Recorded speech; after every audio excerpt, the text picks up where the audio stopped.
Hello everyone and welcome back to another Bible story with Bekah. If you can remember back to last week, we read a story about Moses leading the Israelites through the Red Sea. Can you remember that he, with God's help, parted the Red Sea and they walked through two walls of water to escape Pharaoh and his men, his army.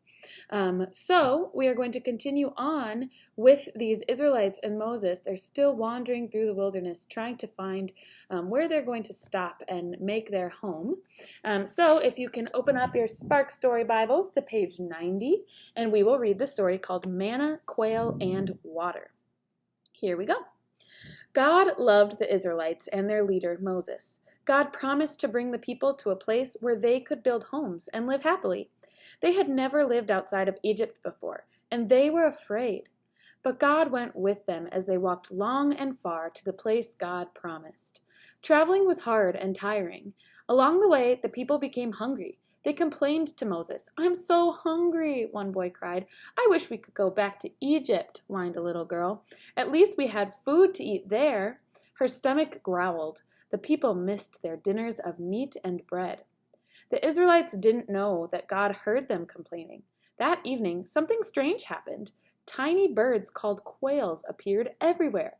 God had sent the quails so the people could eat meat.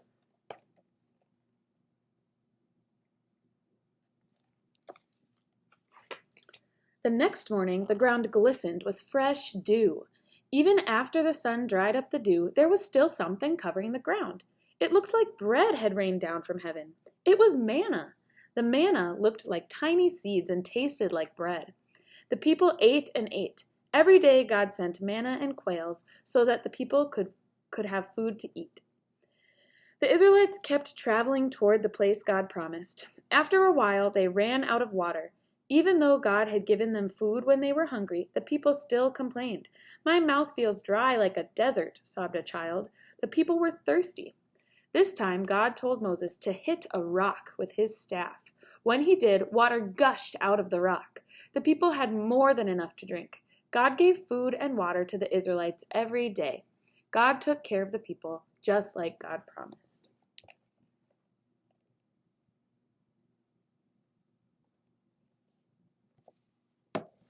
So in this story, God continued to take care of the Israelites.